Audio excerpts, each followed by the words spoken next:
الصلوات. اللهم صل على محمد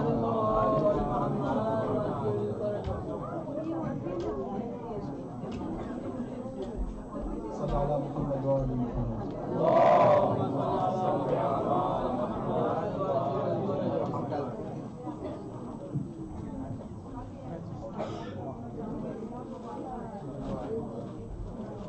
يوم ذكريني من تيمور زفت شباب من العريس محروم وحني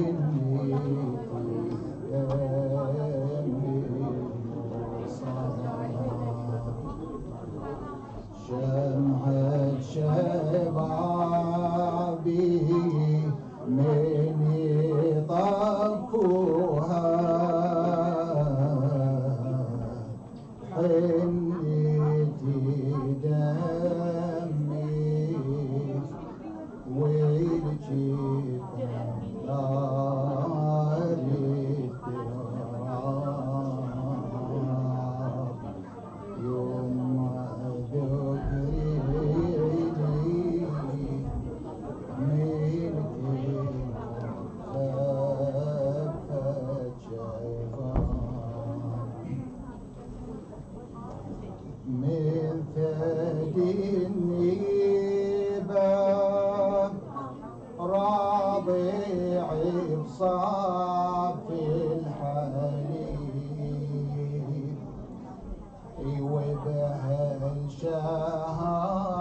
وبهالشهادة صار لي قسمة ونصيب وفيتي بدمي خلي فرشوها حنيتي دمي والجبن دار التراب يوم ذكريني من تيمور زفت شباب. By the way, this is about the Qasim alayhi salam. يومي المبارك أصبح الدين شهيد وفزع العمي من يظل بالطف وحيد ورملة بمصابي خلي واسوها حنيتي دمي والجفن دار التراب يوم ذكريني من تيمور زفت شيبان أهلي وصاني بالوفا يوم الطفوف ومن دم وريدي يصبح إخضاب الجفوف هادي وصيدي يلتسمعوها حنيتي دمي والجفن دار التراب يوم ذكريني من تيمور زفت شباب دهري يتمني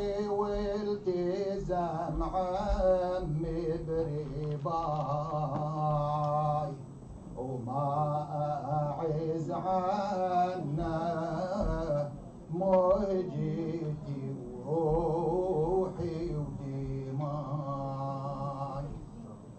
ورملة بمصابي خلي فجعوها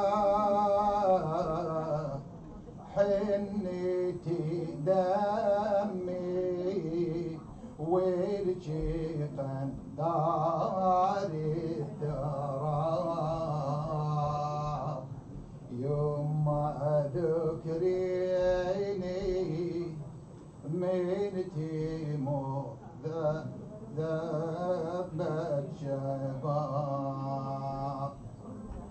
والوفا شانا ينعدم به الوجود وانا وجداني يغتنم جنة خلود نيتي بديمان جدك تبوها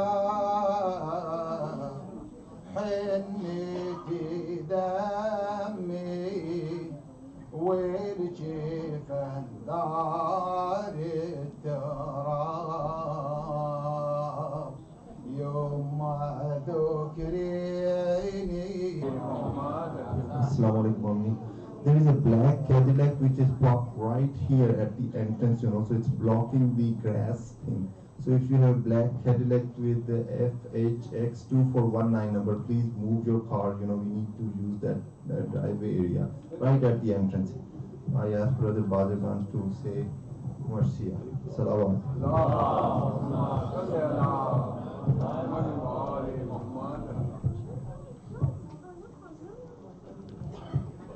مولانا شبت لال به هنگام ممات هر زبانی که فرستد به محمد صلوات.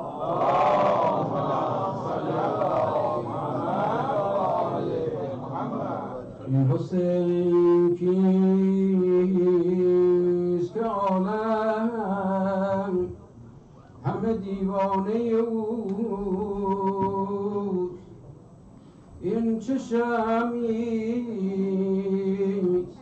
که جانها همه پروانه اوست؟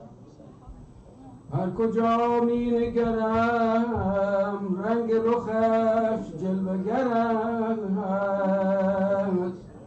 هر کجا می گذرم جلوه مستانه اوست. هر کسی سوی کرب و بلایش دارد، من چه دانم که چه سریست به در خانه اوست. تا ابد کوثر توحید ز پیمانه اوست. سینه سوختگان شمع عزاخانه اوست. شعله های آتشش در نفس خسته ما، کوه سنگین غم ما به روی شانه اوست. حرم اوست حریمی که بود کعبه جان، دل شکسته بهشتیست که ویرانه اوست. دل آتش زده ما، دل آتش زده ما که جهانی را سوخت، شعله‌اش از شرر دامن ریحانه اوست. گوهری را که خدا قیمت اون داند و بس، در اشکیست که تقدیم به دردانه اوست. این حسین کیست که عالم همه دیوانه اوست؟ این چه شمعیست که جانها همه پروانه اوست. صلوات.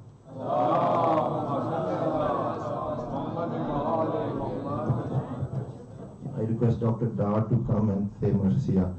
Labbaik ya Hussein, Labbaik ya Hussein, Labbaik ya Hussein, Labbaik ya Hussein, Labbaik ya Hussein. By Muhammad wa ali Muhammad salawat.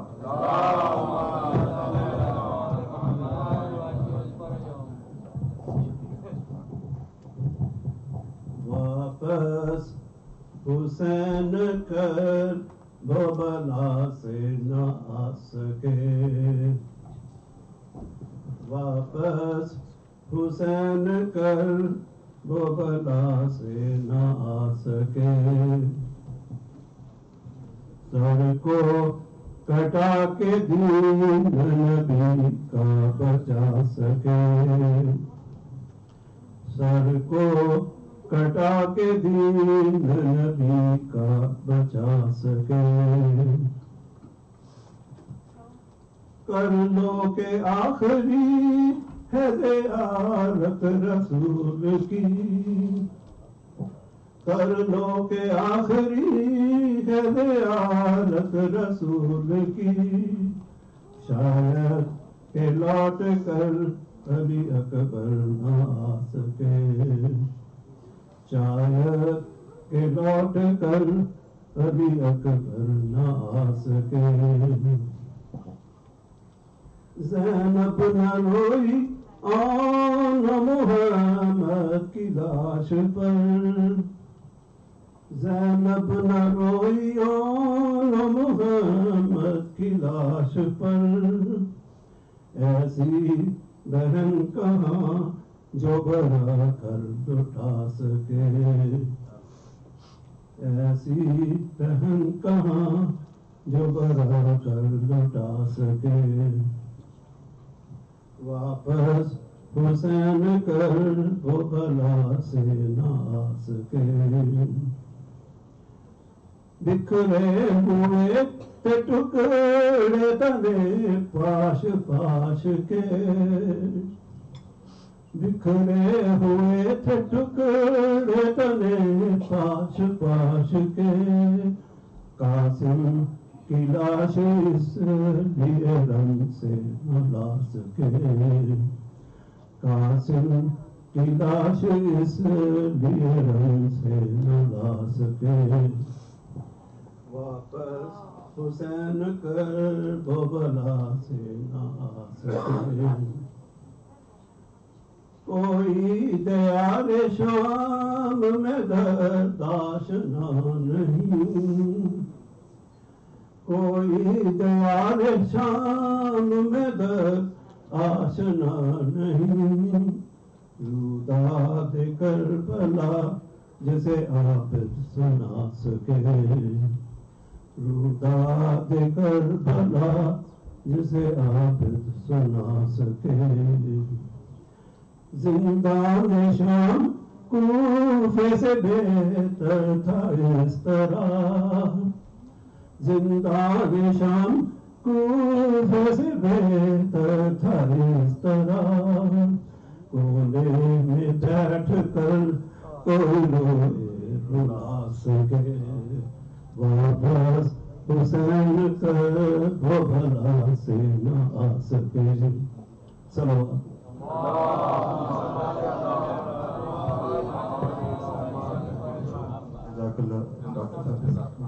I request all the Mu'mineen to please come forward because we expect more Mu'mineen to come in the later stages. So I asked Ali Raza Bhai to come and say Marsiya before the Majlis. For Muhammad wa ali Muhammad salawat.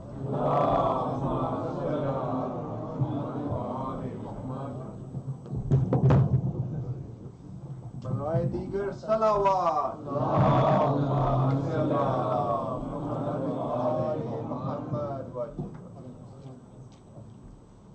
بلند صلوات.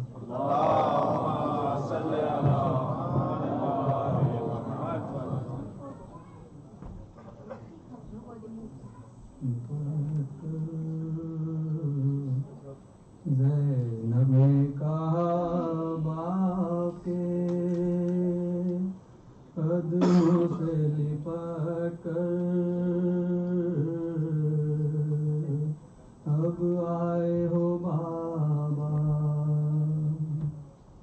جب لٹ گیا پردیس میں اماں کا بھرا گھر، ہائے جب لٹ گیا پردیس میں اماں کا بھرا گھر، اب آئے ہو بابا، بابا گرانا ہی تھا خالق کی رضا سے، اس وقت نہ آئے جب خاک پر دم توڑ رہا تھا میرا اکبر، ہائے جب خاک پر دم توڑ رہا تھا میرا اکبر، تو اب آئے ہو بابا، کٹ کٹ کے گرے نہر پر جب بازوئے عباس، اور کوئی نہ تھا پاس، اس وقت صدا دیتا تھا، اس وقت صدا آپ کو دیتا تھا دلاور، ہائے اس وقت صدا آپ کو دیتا تھا دلاور، اس وقت نہ آئے جب باپ کے چولو میں تھا خون علی اصغر، ہائے جب باپ کے چولو میں تھا خون علی اصغر، اب آئے ہو بابا، جب بھائی کا سر کٹتا تھا میں دیکھ رہی تھی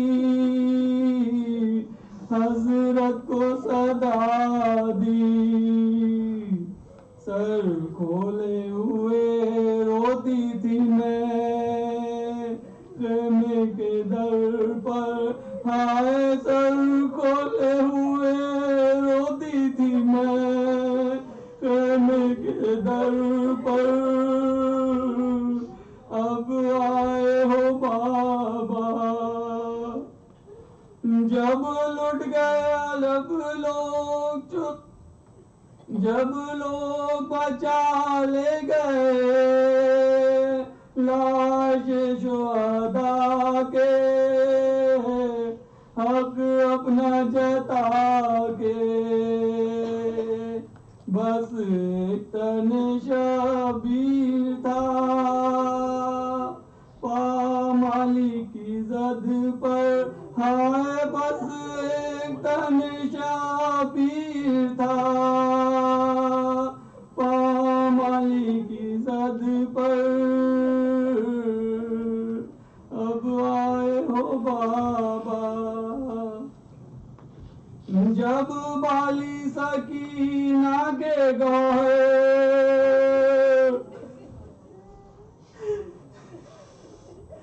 جب بالی سکینہ کے گوہر چین گئے تھے، لگتے تھے تماچے، حسرت سے مجھے دیکھتی تھی، حسرت سے مجھے دیکھتی تھی وہ بانو مزتر، اب آئے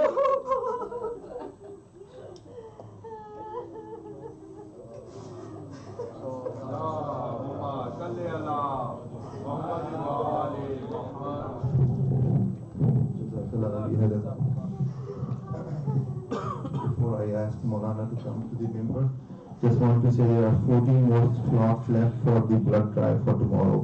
So today is the last day to sign up. Remember, our Prophet was Rahmatul lil Alameen. He's Rahmatul for all the religions, not only for Muslims. So if we save the life of one person in this world, it's like saving the life of the whole mankind. So please, if you give blood and you save one life, I mean, we give blood here in the hospital, save lives for the children, small. Don't think about what religion. Our Prophet is for Rahmatul lil Alameen. So I will ask Maulana to come to the member in 3 of your salawat.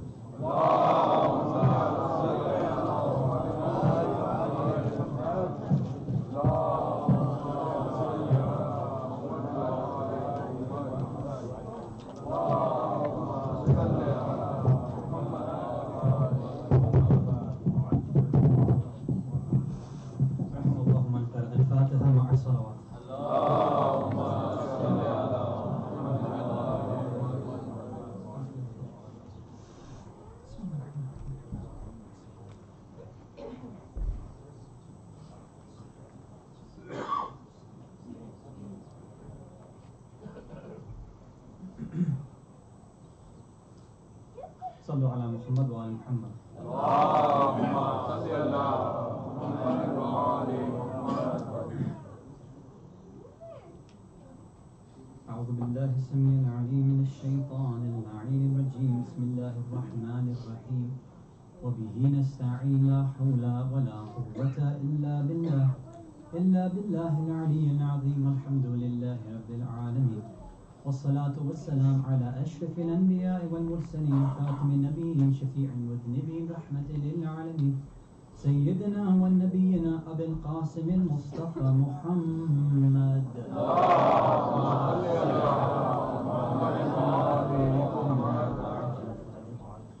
ثم الصلاة والسلام والتحية والإكرام على أهل بيته الطيبين الطاهرين المعصومين المظلومين، ولعنة الله على أعدائهم أجمعين من الأولين والآخرين إلى قيام يوم الدين. صلوات على محمد.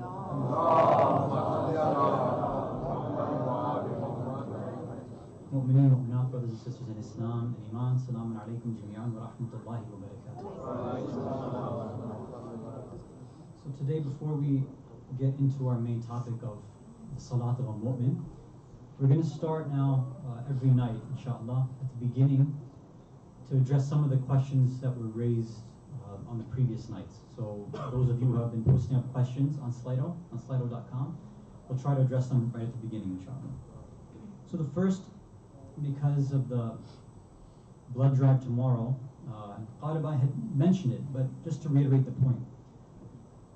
So as far as blood donation is concerned, some might have an issue. Okay, what if our blood goes to somebody who's non-Muslim? What if our blood goes to somebody who might even be fighting against Muslims? Something like that. So I double-checked the fatwa, and when I did, I checked English, Farsi, Arabic, everything that I could. And I didn't see on the website or in the books any sort of condition or any sort of thing that the person has to be from XYZ religion, or the person should have this kind of ideology.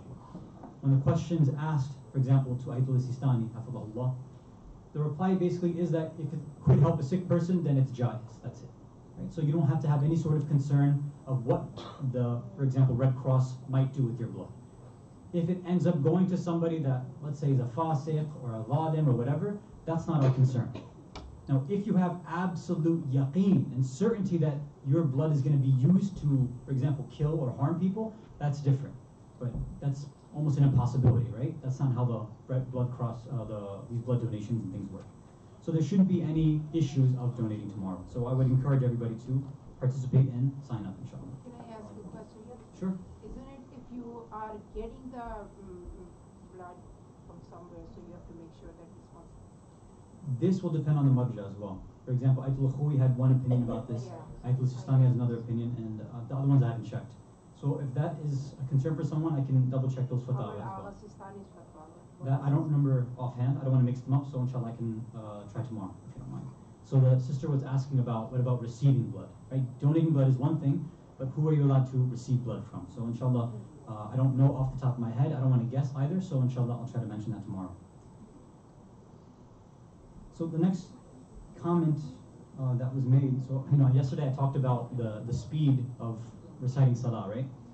So somebody had left a comment yesterday that, in their opinion, the salat wasn't that fast, right? It was an okay speed. So the comment they made was, we can clearly understand all the words he says, and even gives some time between the surahs for people to catch up. So I wanted to stop here and comment on that. Now I'm not exactly sure what the person had meant here, but sometimes I think that the reason we think that the Jama'at prayer might be going too fast, or we have certain issues with Jama'at prayer, is it seems like we're not fully cognizant of the actual rules of Jama'at prayer. So inshallah, I'll try maybe 1 or 2 rules every night just to keep us familiarized with that. So for example, this idea of between the surahs catching up. My assumption, my guess is that the reason this person put this comment there was because I think they think that they have to recite the surahs as well. That's what it seems like. In Jama'at prayers, you do not, and in fact you should not be reciting the surahs in 99% of circumstances, right? Jama'at prayer, the idea is, I'll give you basically what you're supposed to recite. So in Jama'at prayer, after the imam, the person who's leading the salah, after they do their takbiratul ihram, they say Allahu Akbar. Once they finish, then normally the adab and the etiquette is the person directly behind them, they would say their takbir as well, to let everybody else know that now they're allowed to say their takbir, right? Because no one else can say their takbir until the imam has finished theirs first. So it's good to wait until you hear the person right behind the imam say his as well. So after that's done, then everybody else can say their takbiratul ihram. After that, when the imam starts reciting their surahs, the ma'mumeen, the people who are following, shouldn't be saying anything at all. So not even Bismillah ar-Rahman ar-Rahim. Because Bismillah is basically a dhikr, which is a start of a surah. But the ones who are following shouldn't be reciting the surah. That's the job of the imam. They are, quote unquote, leading you in recitation of the surah, in the qira'ah. So the people who are following don't need to do that. Now this is something where, for the most part, the school of Ahlul Bayt differs with other schools of thought, for example, right? So certain schools of the Ahlul Sunnah say that no, everybody has to recite their own surah. But again, there's difference of opinion as well there. I don't want to get into those details. So now after the imam finishes the surahs, now what do you have left? You have the dhikr that you're reciting in ruku, right? Any other Allahu Akbar and takbir that comes after, Sami'a Allahu liman hamida, Allahu Akbar again. Everything else that you're reciting, that you have to do by yourself. So the easiest way to do that is, the only thing the imam is doing for you is the surahs. Everything else you have to recite on your own. And you don't have to copy the imam either. You can recite whatever you want. So let's say, for example, in qunut, the imam decides to recite one dua. You don't have to follow that one. You can do anything that you want, right? And if your marja allows it, you could even recite it in your own language, right? But not every marja allows that. So you can check with your own marja. So you can recite your own qunut. Even the dhikrs that are in ruku and sujood, you can do a different one. So let's say the imam just says Subhana Rabbiyal Azim wa bihamdih once, which he's allowed to do if he follows a certain marja. You can say something else. You can say Subhanallah 3 times, or Salawat 3, whatever you want, right? You can do it yourself because you're reciting it for yourself. So again, just to reiterate, if the imam is taking responsibility for you, which he does for the surahs, you don't recite those. So this idea of catching up to the imam is not necessary, right? In between the surahs, what happens? After Fatiha is recited, it's mustahab for the followers to say Alhamdulillahi Rabbil Alameen, right? Now when this is done, we should be reciting it to ourselves, not out loud. This is one thing that I think there's another confusion as well. In fact, let me leave that. I'll give the details of that tomorrow, inshallah. Salawat ala Muhammad wa ala.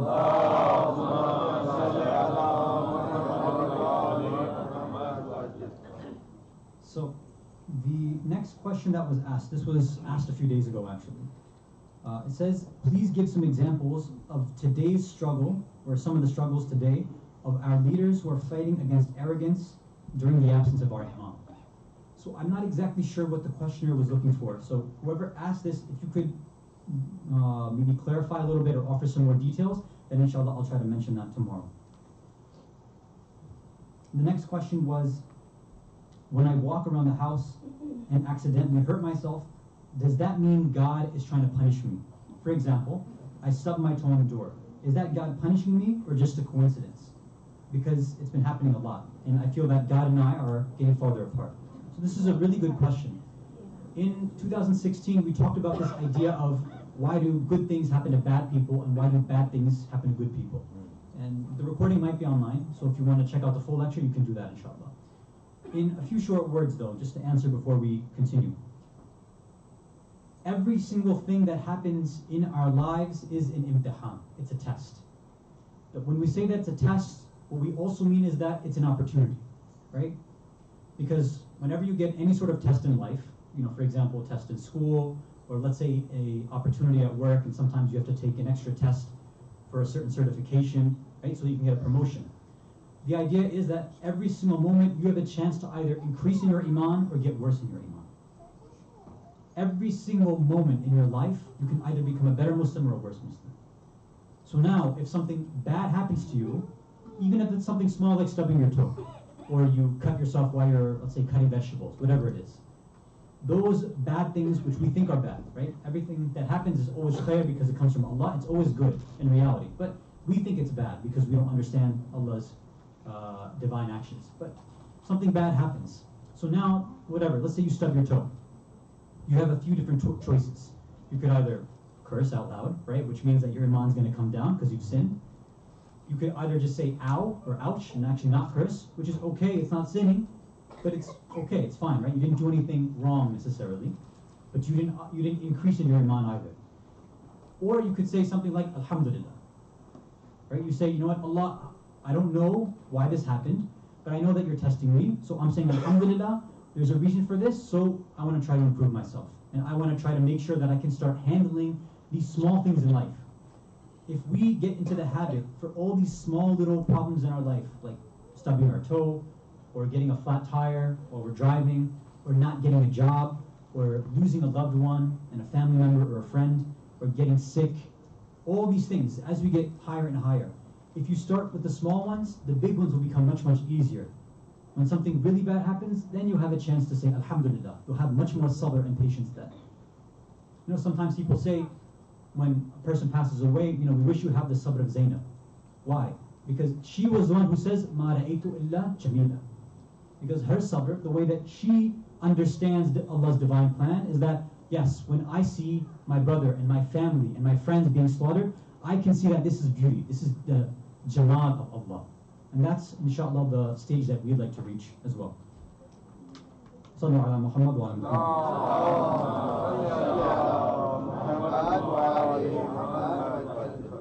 So one choice is you could say alhamdulillah. The other choice is you can also say astaghfirullah. Meaning, it's possible that Allah is giving you this pain to save you from a greater pain later on, right? Which again, we mentioned 2 years ago. So maybe you stub your toe now so that when you're dying, or in barzakh, or in your grave, or in hellfire, you're being saved certain punishment. In the hadith, we have this idea that for mu'mineen, Allah advances your punishment. Basically, He gives you expedited shipping, we'll put it that way, right? Like you get Amazon Prime. So instead of getting burned and barbecued in hellfire, you get expedited punishment here instead. Because obviously, we'd rather take a slap on the wrist over here than getting burned over there. So this is a ni'mat reserved for the mu'mineen. Sallu ala Muhammad wa ala Muhammad.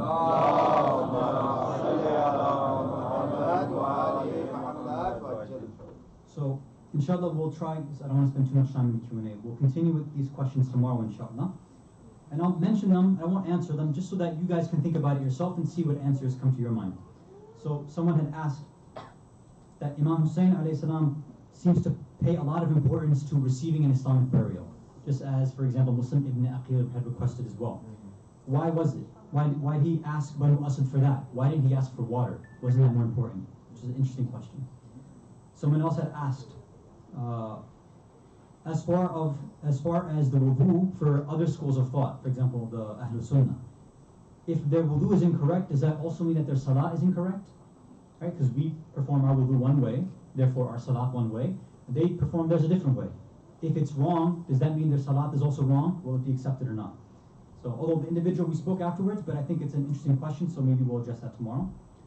And then the last question that I saw was, how do I know if I'm connected to Allah in my daily prayers, in my daily life? You know, we said in one of the speeches that life should feel different, it should look different. What's an example of that? So inshallah we'll try to answer that as well tomorrow. Salawat ala Muhammad wa ala Muhammad.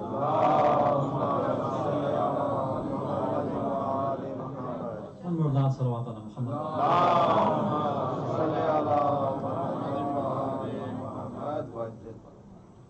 So, in the interest of time, I'm going to skip a full recap of the points that we discussed yesterday. We talked about wudu, right? We gave some fiqh rulings about wudu. The main one was about not wasting water, meaning keeping the tap off in between each action, or during each action. We also talked about niyyah, right? That niyat doesn't need to be said out loud, right? You can just know what you're doing and that's enough. And then we talked about the philosophy and the spiritual reasons and historical reasons for why we wash the certain body parts that we do in wudu. So now we move on to the next question. Okay, you've made your wudu, and now you're about to go ahead and get ready to pray. What's going on in your mind? Why did you step on that janamaz and that musalla? Why are you actually praying? If you remember, 2 nights ago we asked this question of, why do we pray, or why do we do ibadat, why do we worship, what's the point of all this stuff? And we answered that. But that was a more general kind of philosophical answer. Over here, I want us to think about for our own individual selves. Why do, ask yourself, why do I pray? Why do I, for example, get up, stand on the, make wudu, stand on that musalla, that janamaz, and offer these 2, 3, or 4 rakats? Why do I bother doing that? And I think this question we can answer in a practical way if we break down our kind of iman and our level of Islam into 3 groups. So it's kind of 3 reasons why different individuals pray. So the first type is, or the first reason would be socially, culturally, or having kind of parental pressure on you. So for example, the reason is, well, when I come to the center, everybody else is reading Jamaat, so I might as well jump and read with them as well. And if I'm at home, I might not actually read on my own, but if I'm here, it'll look bad if I don't, so I might as well go ahead and do that. Or for example, if I'm there for ziyarah in Iraq or Iran or Sham, and everybody else is leading for Jamaat prayer at the Haram, well, if I just stay in the hotel, it'll look weird, so I should probably go and pray Jamaat there as well. And again, there's cultural pressures along with this as well, right? Especially those who have been raised in a Muslim society. And there's also parental pressure, right? If parents, for example, force their children to pray, sometimes not even force, but they order them nicely, right? Put it that way. So the kids sometimes the child feels bad if they don't pray, they're going to get yelled at, or their parents are going to be annoying and just keep hounding them, right? Like, did you pray yet? No. Did you read namaz yet? No. Okay, read. So in order to get rid of your parents and make them stop asking, you just go ahead and get it out of the way, right? So, for example, I'll give you my own history. So, I wasn't very religious when I was younger, right? So whenever my dad would, knock on my door in my room, like for Maghrib time, for example, I'd be watching TV. He's like, okay, it's namaz time, you have to turn off the TV and start reading namaz. Like, yeah, sure, okay. And of course, I wouldn't do that. So then he'd keep knocking over and over again. He's like, no, shut off the TV, it's time. I'm like, okay, it's fine.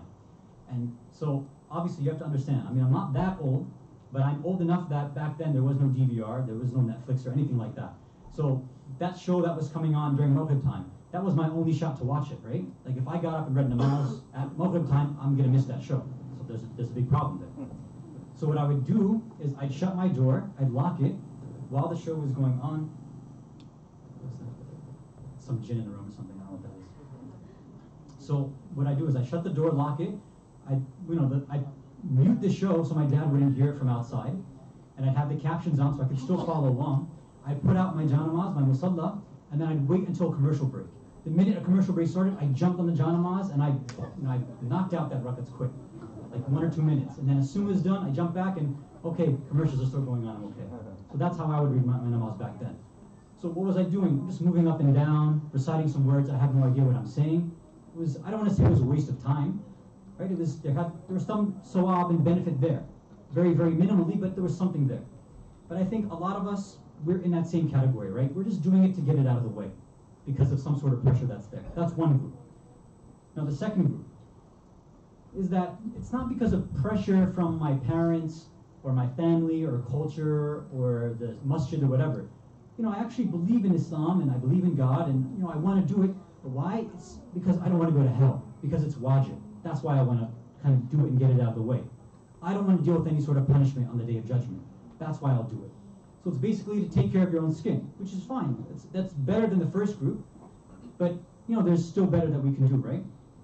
So this is kind of like an individual who does a project at work or they get their tasks done at work well, I need my paycheck, I don't want to get fired, that's why I'm doing work.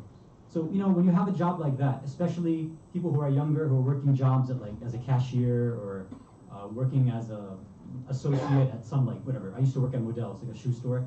So over there, you're barely doing enough work just so you don't get fired, right? That's over here. We're doing our wajibat enough so that Allah doesn't fire us, right? No pun intended. That's the idea. I just don't want to get any punishment and pain. That's the reason I'm doing it, God. Or another way of doing it is, well, it's wajib, I want the reward, I want the sawab, I want the ajr, that's why I'm doing it. Or another way of putting it is, I want my acha bacha good boy points, that's why I'm trying to do it. Or good girl points, whatever, right? So you're just kind of after the physical idea behind praying. And some other people might be a little bit higher than that, you know, I actually want to go to heaven, and I know this is my key to going to heaven, which is a step higher, but again, there's still an issue with that, right? Why? If Allah said that, listen, namaz, prayer is not wajib, that if you do it, it's okay, that's great, but I'm actually not going to reward you for it. How many of us would actually get up and do that? I'll tell you, I probably wouldn't. Right? If I knew that there was no reason to do it, it's not going to lead me to get to heaven, why would I bother? And I'm sure many of us are in that same position. If it's not going to benefit me, why am I going to do it? So those kind of individuals, they treat Allah like a genie, right? Like a genie in a bottle. That, okay, Allah, I'll read your namaz, but when I get to heaven, you better pay me back, basically, right? That's what we're doing here, which is okay. Again, I'm not trying to insult anybody who has this ideology. I'm just giving us the different levels or why we do these certain actions. So we said the first group is doing it because they're pressured. They really don't want to, they're just pressured to do it. The next group is doing it because either they don't want to go to hell, they want to get good boy points or whatever, and they want to go to heaven, right? They're just using it as a means to get to an end, which is a step higher, but we can do better than that. And the final one is what? The final stage, or the highest stage, is somebody who says, listen, I don't care about hell, I don't care about heaven, I just want to talk to God every day. I want to reconnect with Allah. I get enjoyment. I like praying. I like connecting with God. And you're all like, who the heck does that? But there are people who do that. Now, the highest example, obviously, is the Ahlul Bayt, alayhimu salam. So I want to give a few examples of that. The first one would be a hadith that I'll relate from Imam Ali alayhi salam.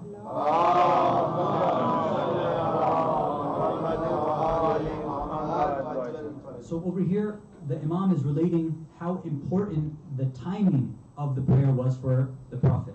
So he says, كان رسول الله صلى الله عليه وآله وسلم لا يؤثر على صلاة عشاء ولا غيره. Says that at the time of prayer, basically, there was nothing that had an effect on the Prophet. Right? Whenever prayer time came, right, waqt salah, we call it awal al-waqt, right, that time, the adhan time, nothing affected him at all. Right? It didn't matter what time of day or anything. That adhan starts, the Prophet changes everything. So he continues. He says, وَكَانَ إِذَا دَخَلَ وَقْتُهَا كَأَنَّهُ لَا يَعْرِفْ أَهْلًا وَلَا حَمِيمًا. That whenever the time of prayer would come in, the Prophet would basically change his demeanor. Something about him would change. It would be like he wouldn't even recognize his family or friends anymore. But, you know, sometimes a person, when they hear certain, something, their whole kind of attitude about life changes, right? Sometimes people are sensitive to certain things. So Imam Ali is relating that the Prophet had this sensitivity to the timing of prayer. The minute he heard the adhan, he didn't even recognize anybody anymore. He got up and just walked. He just left so that he can talk to Allah. And about the same story, the wives of Rasulullah sallallahu alayhi wa sallam,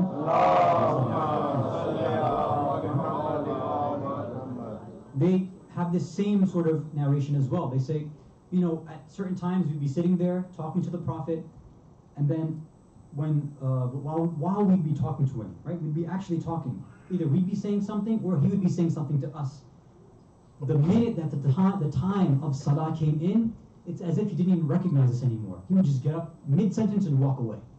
Right? This is the importance that he gave. Right? So this would be a warning and an encouragement for us that we should try our best not to prioritize anything else when salah comes in. And we'll mention some points, inshallah, maybe tomorrow as well, that the best way to do that is to make sure that we don't schedule things around salah time. Right? If we don't know in our mind what time salah is, like we're just kind of guessing, then obviously if you're working or you're watching something or you're talking to somebody on the phone and you have no idea what's going on as far as timing, then yeah, in the middle of your work day, it might be tough to break away.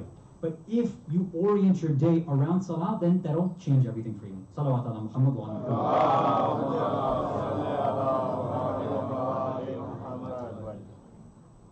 Now about Imam Ali alayhi salam, they said that whenever the time for salah came, he used to start shaking and trembling.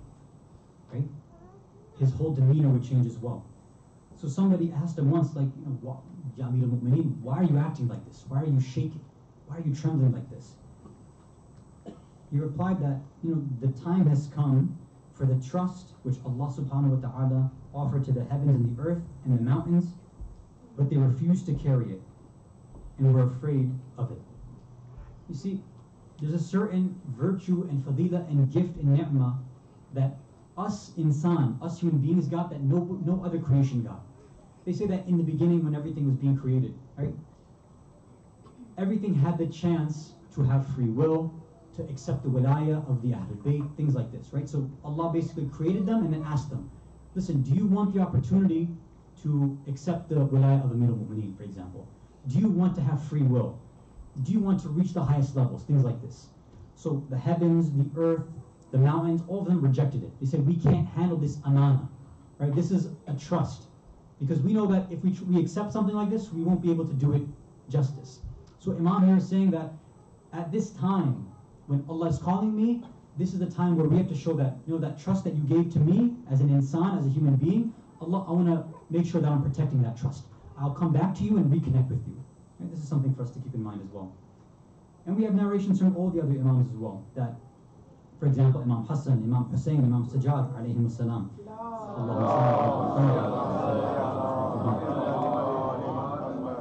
That even at the time when they're about to make wudu, or while they're performing their wudu, they used to change, their skin color used to change, right? They say that they used to become pale, they used to become yellow. So somebody had asked, I believe, Imam Hussein alayhi salam, like, why is your skin color changed? He said, when someone is going to go stand before the owner of that divine throne, the arsh, his color better turn pale, and he better start to tremble. So this makes us kind of question that, okay, it's nice, Hasan, that you're mentioning all these qualities and fada'il and stories of the imams. That's nice, it's good to hear. But what the heck are we going to do with that? Are we going to get to a station where we can start shaking and trembling and our skin color is going to change? What's the point of hearing these stories? Well, there is a point. Obviously, we can't get to the stage of the imam overnight. But the point of the imams relating this stuff is that this is the highest level you can reach. It is possible. Again, that's the reason that they were sent as role models. If it wasn't something possible for us, then, na'udhu billah, they would have been wasting their time telling us about these things. That is the highest peak of perfection that you can have. So they're saying that this is what you should do. So then what's keeping us from being like the imams? At least in this specific idea about turning pale and making wudu and whatever it is, right? They were able to achieve it, the ma'sumin and certain ulama. Why were they able to achieve these stations and you and I can't, or having trouble? Two reasons. One is that same block that we talked about yesterday. As we're trying to worship Allah, we still have one big idol in the way. Our ego's still in the way. And the other major issue, because of the ego, is that the reason the imams and these certain scholars, high-level scholars and certain mu'mineen, can make that connection with God and truly benefit and love and enjoy their salah and their prayers is because they have a recognition and ma'rifat of Allah. They know who they're talking to.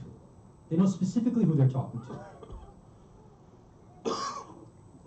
So if we had that same ma'rifah, if we had that same recognition, then we'd be able to have that same feeling, that same pleasure and enjoyment from salah as well.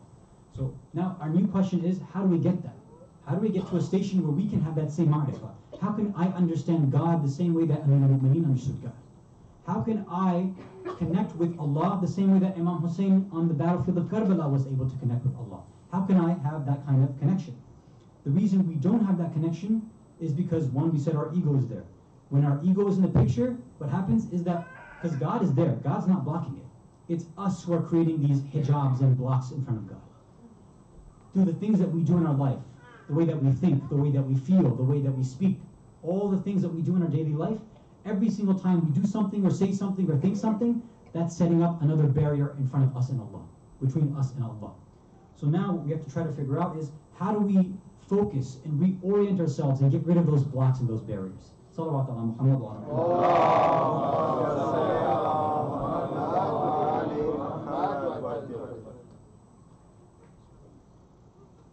One more salawat ala Muhammad wa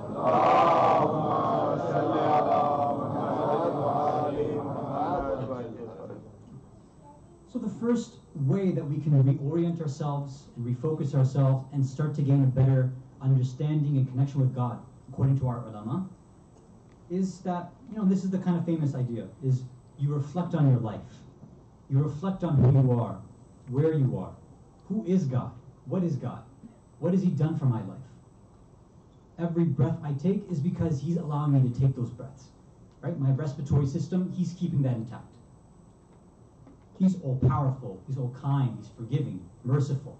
Every good thing I have in my life is because of Allah. The blessings that we have of being able to come every year and shed our tears and remember the message of Imam Hussein and his companions and his friends is a blessing from Allah that sometimes I think we underestimate the kind of blessing that it has, right? The transformative power that the azan gives us. We were created from nothing. Allah owes us absolutely nothing, yet He still gave us this existence, and He gave us everything. So out of thanks, the fact that Allah is worthy of this worship, why wouldn't we recognize that, and why wouldn't we come forward and connect with Him?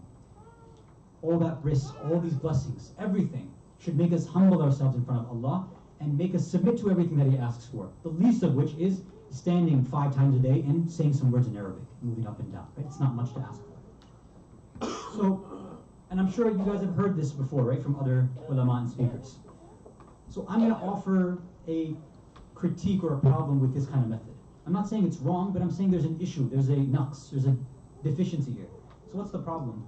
And I'm sure some of you, especially the youth, have the same issue that, okay, I know that in some way that God has done all this stuff. I know who He is, generally speaking, but I still don't connect with Him. I don't connect with God. I know that God created me, I didn't make myself, and I got all these blessings from Him, but when I get, if I even get to the Jamaahs in the first place, even if I get up, I just don't feel like actually talking to God. I don't feel like praying. I don't feel like doing any of this stuff. And even worse so sometimes, I just don't feel like religion even makes sense. Like, I don't get it. Why does God even, we mentioned it before, some people still have the issue.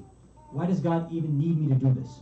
Why these specific rules? Why couldn't God just put us in heaven or whatever?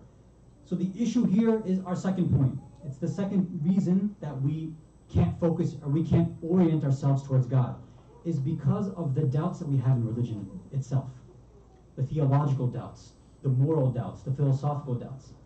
The research that's been done by Muslim think tanks and institutions is that one of the major, if not the most important and prominent reason why people, especially youth born and raised in this country, are leaving Islam is because there's so many shubahat and doubts about Islam right now.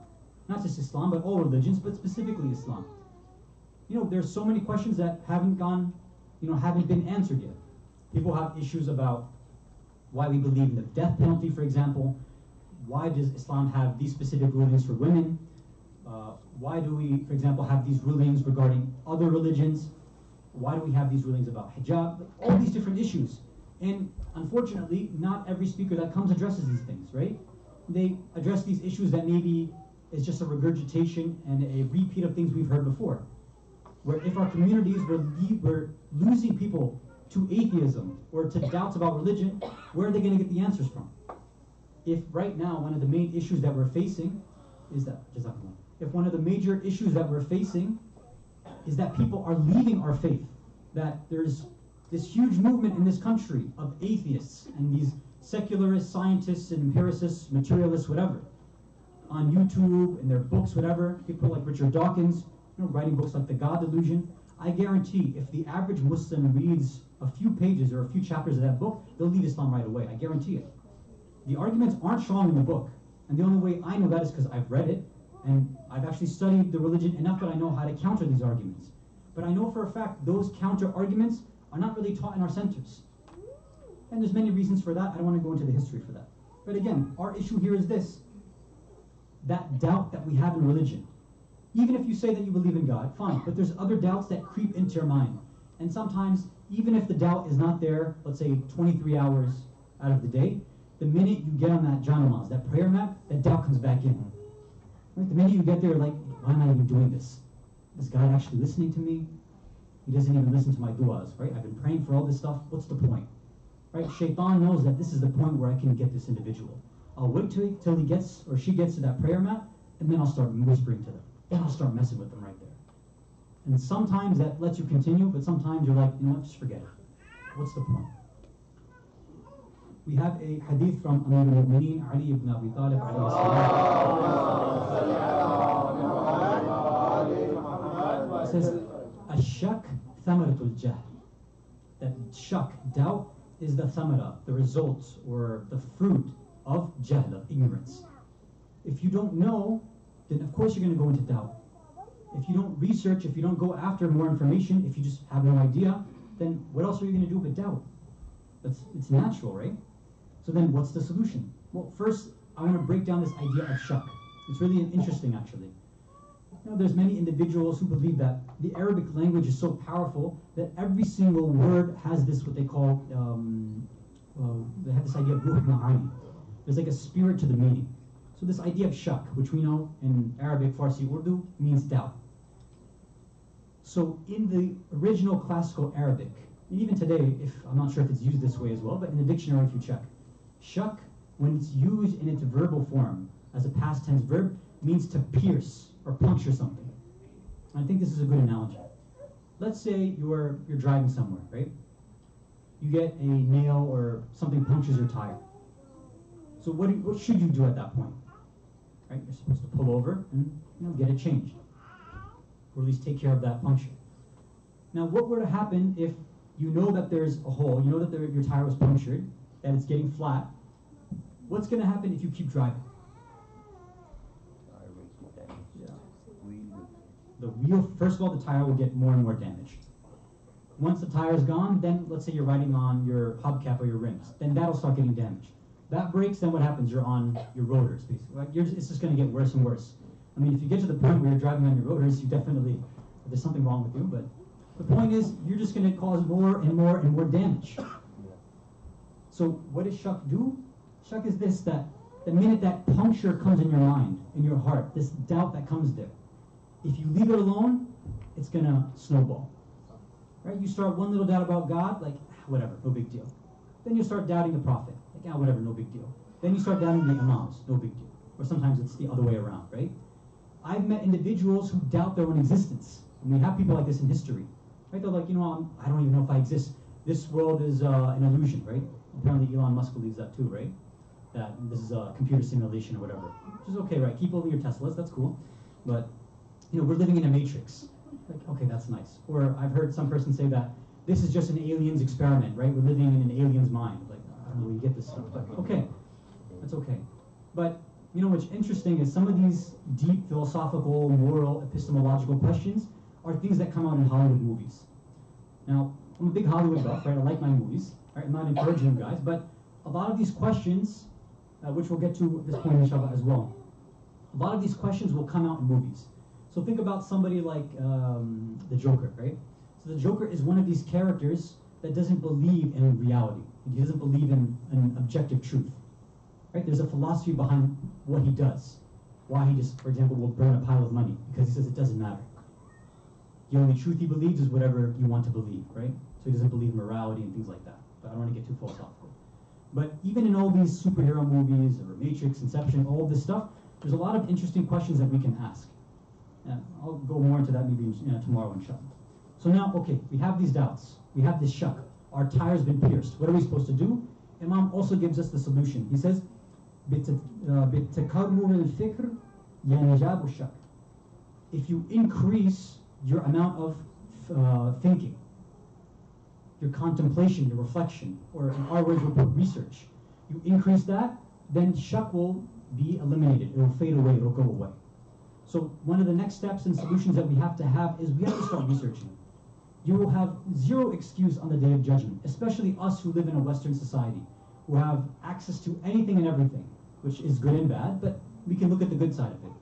You can go on and Google anything that you want. So many books and websites translated in almost every language available. If you have a doubt, you can go and research it. most, if not all, most questions have been answered. Yeah, I would say that maybe a few of these books, because they've been translated from Arabic or Farsi, maybe the translation is not so good. I'll give you that. Or maybe some contemporary issues haven't been addressed or you haven't seen them being addressed. Okay, I can give you that as well. But what excuse do you have if you have constant speakers and scholars coming to your communities who should be able to address them, right? For example, we're giving this option of using Slido. So anybody who, let's say, again, I'm not saying you have to ask me, but in general, when anybody comes, I'm just happening to say it because one of my main fields of research is contemporary Western issues, like democracy, capitalism, atheism, science and religion. This is something that I spend a lot of time on. Islamic psychology, Islamic parenting, Islamic education. Because I know that this is exactly what we need to hear in the West right now. Fiqh and usul, yeah, that has its place as well. But for my own personal experience and what I've seen in other communities in the West, fiqh and usul doesn't seem to be something that's super important. Not to say that it has no value, it does in certain places, but more of those kind of intellectual issues seem to be our main issue right now. So before we go ahead and continue in our life with that doubt, we should pull over and make sure we fix that tire. If you have a doubt, this is actually a good sign. Our ulama say that if you have a doubt, if you have a question in your mind about something related to Islam, that's actually a sign and a blessing that Allah is giving you, that you have the ability, you have the intellectual capability to get the answer, to understand the answer. That's why Allah's putting the doubt in the first place. Our ulama have this interesting saying. Both this comes from Ayatollah Jawadi Amali, Hafadahullah, and from Shaykh Mutahari, Rahmatullah alayh. And they say that the muqaddamay shak is yaqeen. That the preliminary and the first step, what comes before you getting doubts, is yaqeen. What does that mean? That if you think you have all the answers, then you're going to end up in doubts later on. Don't be arrogant with the amount of information. Just because we've been born and raised as Muslims in the household, hearing the message of Ahlul Bayt, I can guarantee you there's a lot of things about the faith that we don't know. And then they give us the other side. They say, muqaddamay yaqeen shaki. The beginning, preliminary, prerequisite to getting yaqeen is having doubts first. Ask the questions so that you can get the answers, and never be satisfied. Keep going and going, inshallah, in your research, and then you'll get to a point with the right individual, with the right scholar, the qualified scholar. They should be able to answer your issues, inshallah. Sallu ala Muhammad wa ala Muhammad.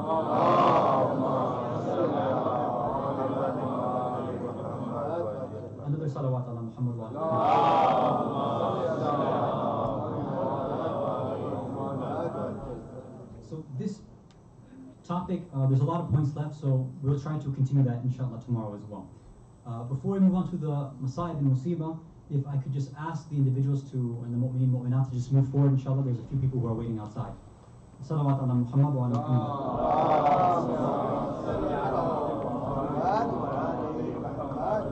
Narai Hagri! Narai Salawat!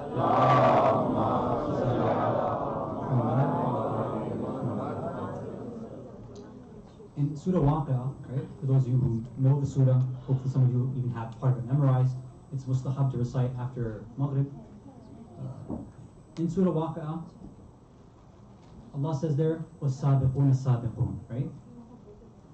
That those who kind of go forward and step forward first, they're the ones who will get the real rewards, right? أُولَٰئِكَ هُمُ الْمُقَرَّبُونَ. They're the ones who are going to be the closest to Allah.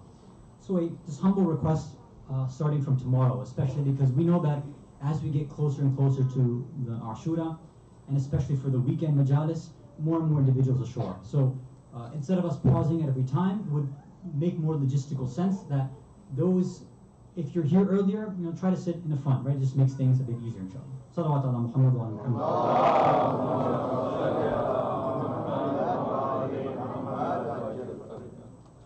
So tonight, we started discussing this idea of if we want to have better ma'rifat of Allah, especially in prayer, that we have to learn how to reorient and refocus and redirect our lives back towards God.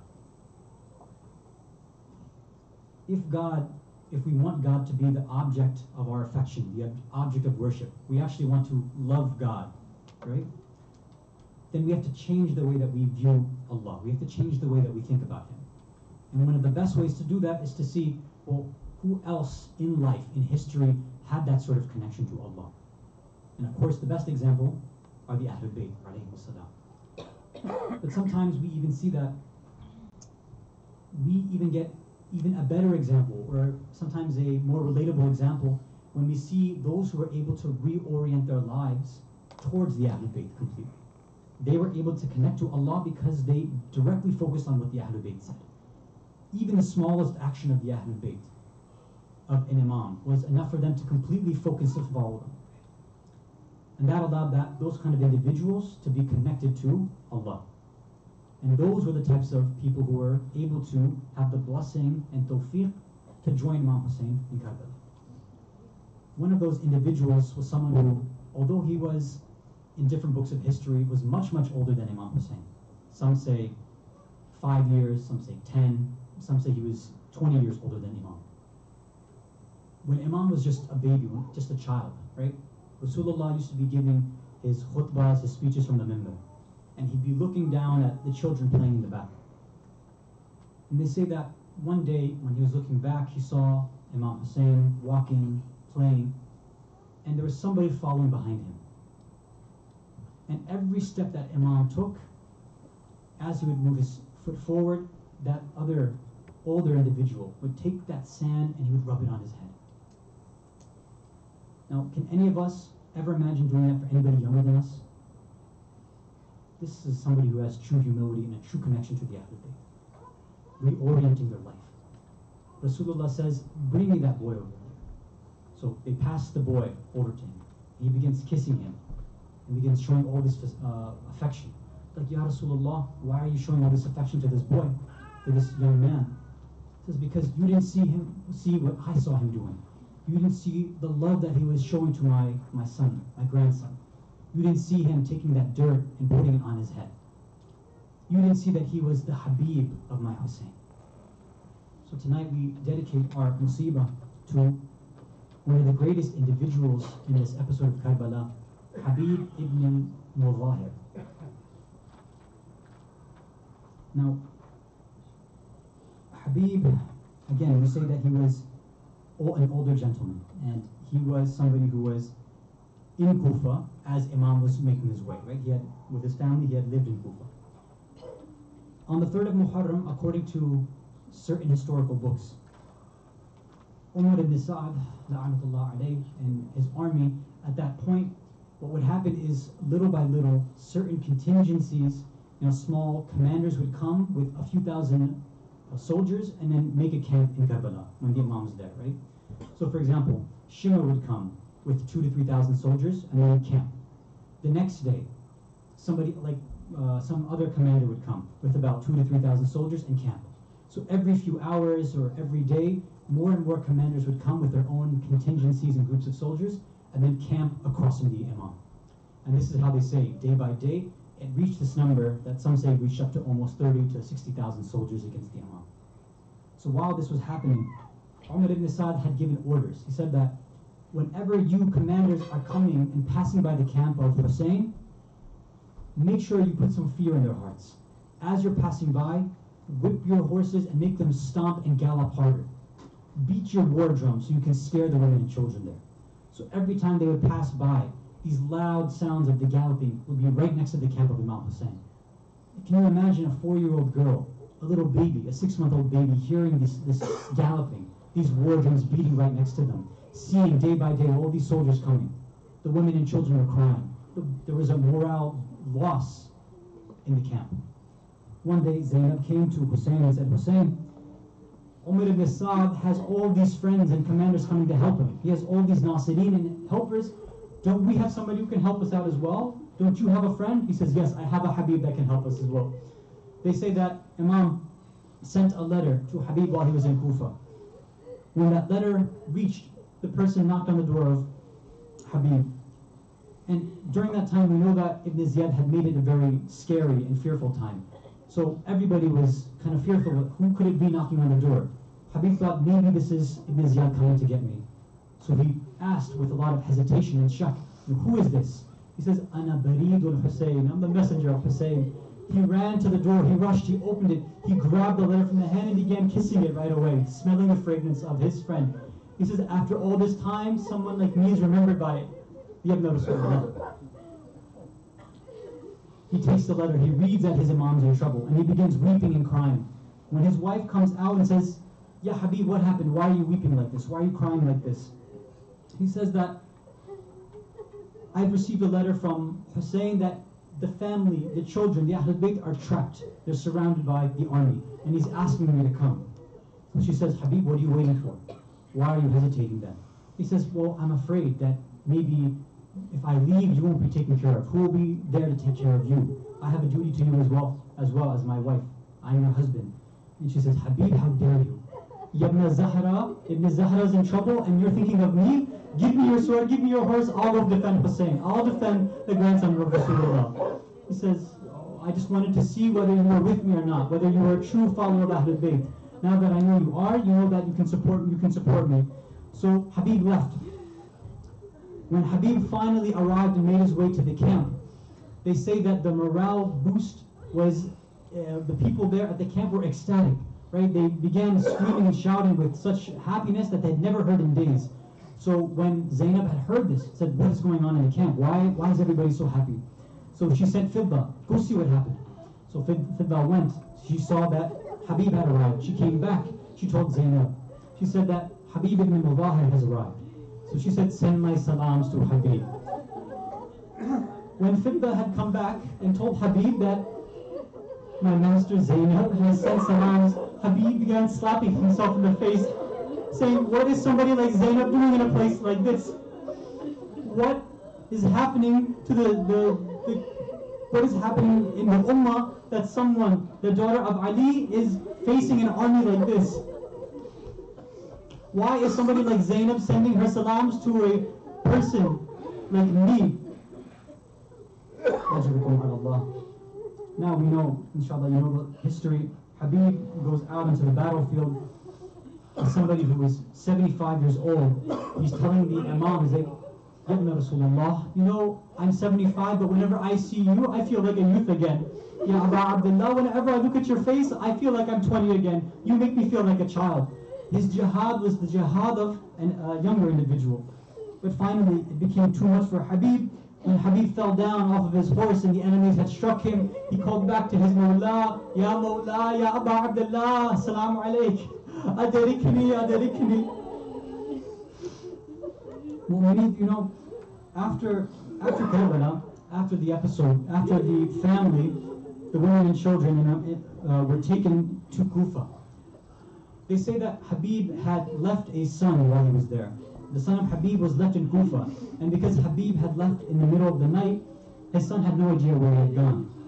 Now, the army of Umar ibn Sa'd is coming into Kufa with heads on spears, and they're walking and parading through the streets. Habib, the son of Habib, hears these noises. He comes outside, says, what's going on? When he looks up, he sees the head of his father sitting on a spear. He says, what has my father done?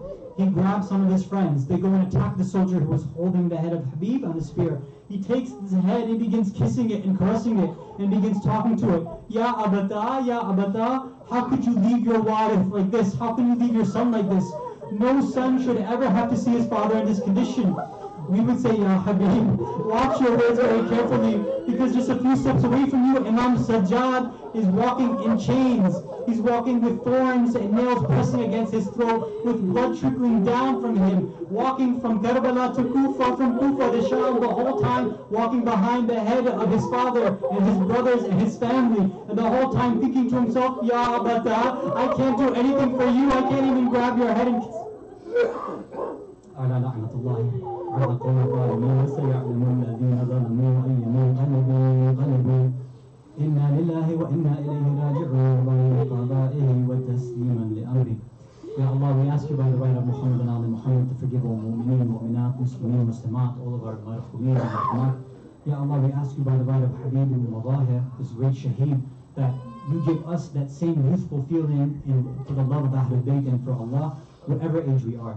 Ya Allah, we ask you by the right of Habib ibn Mudahir that you give us the tawfiq to defend and help and support the Imam of our time. Ya Allah, we ask you by the right of Habib ibn Mudahir that you instill in us that same orientation and focus that he had towards the Ahlul Bayt and towards Allah. Wa akhir da'wana alhamdulillahi rabbil alameen. Ya Hussein.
یہ بابا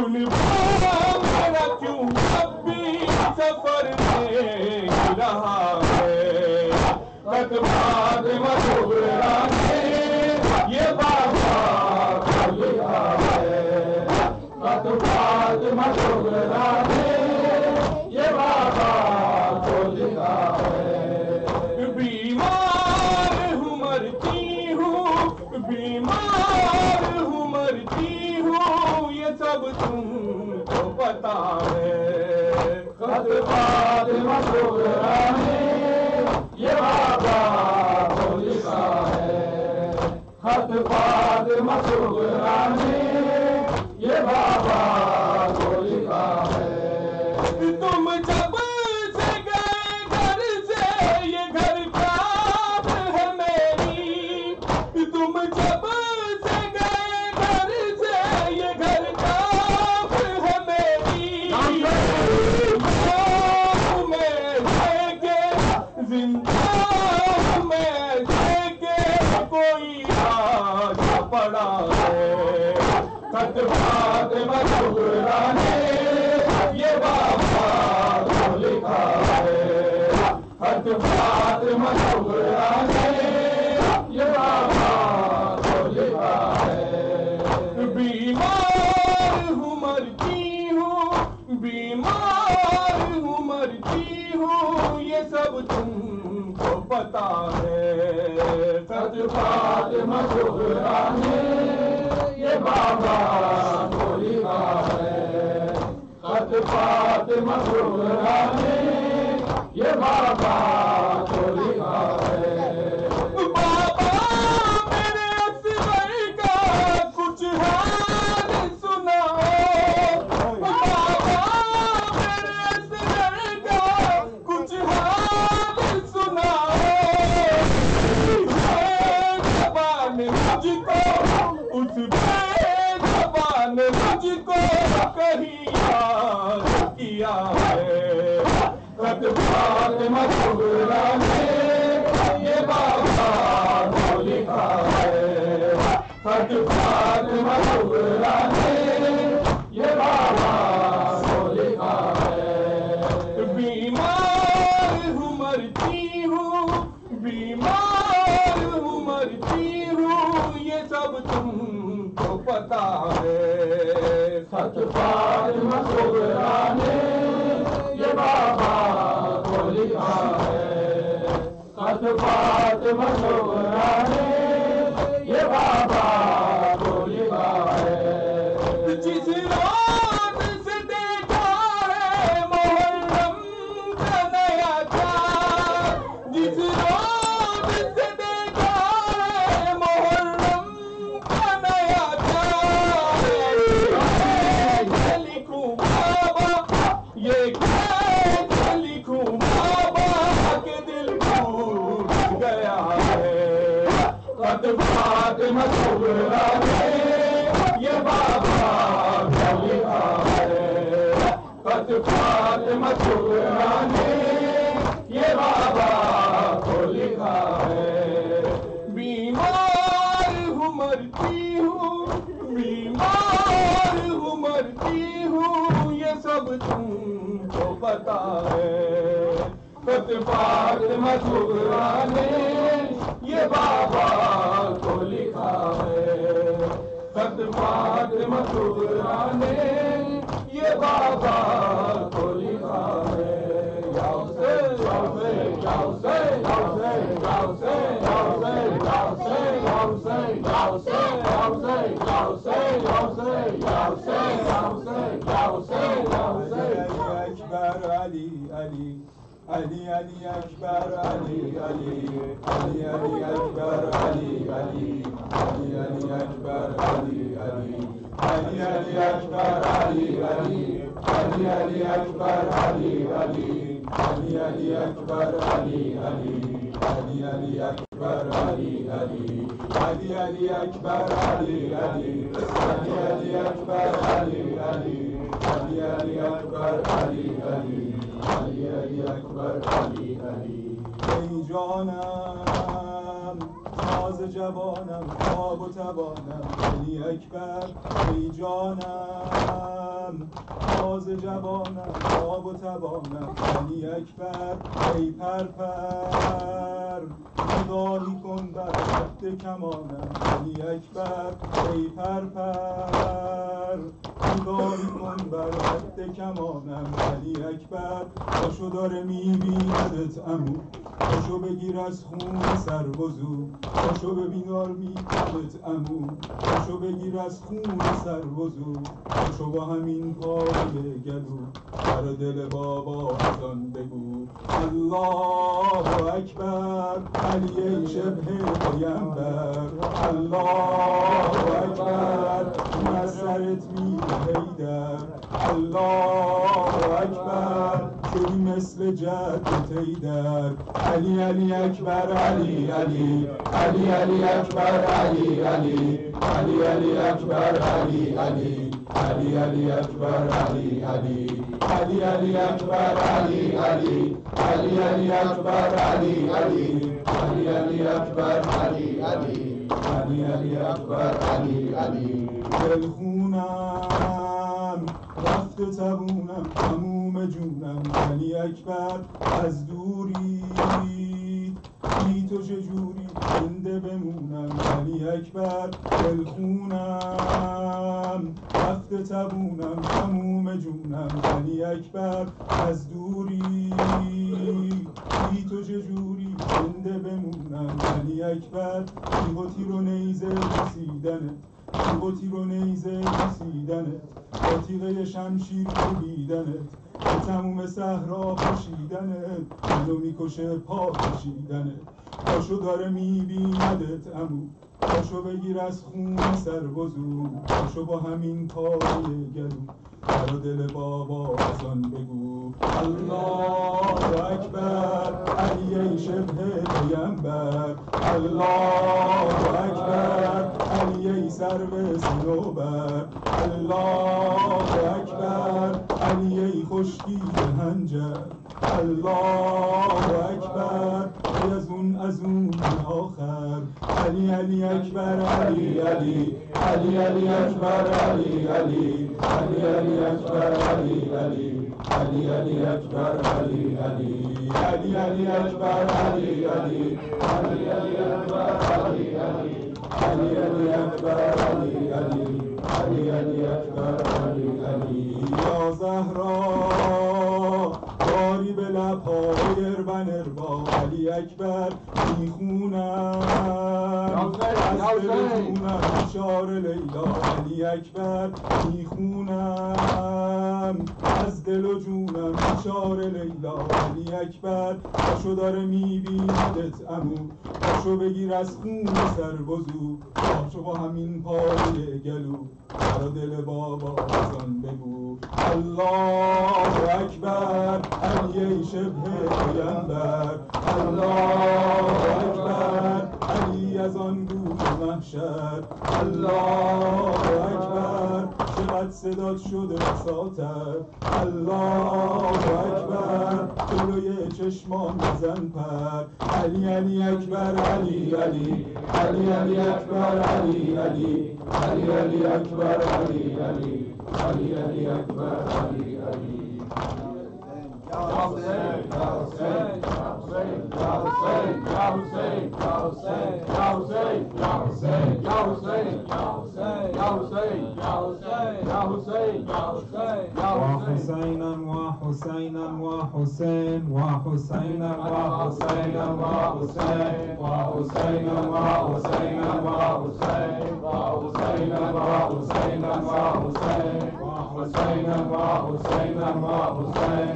وحسينا وحسينا وحسين وحسينا وحسينا وحسين وحسينا وحسينا وحسين كربلاء لازلت كربا وبلا كربلاء لازلت كربا وبلا ما لقي عندك آل المصطفى ما لقي عندك آل المصطفى كم على تربك لما صرخوا من دمع سال ومن دمع جرى كم حصان الذيل يروي دمعها خدها عند قتيل بالظما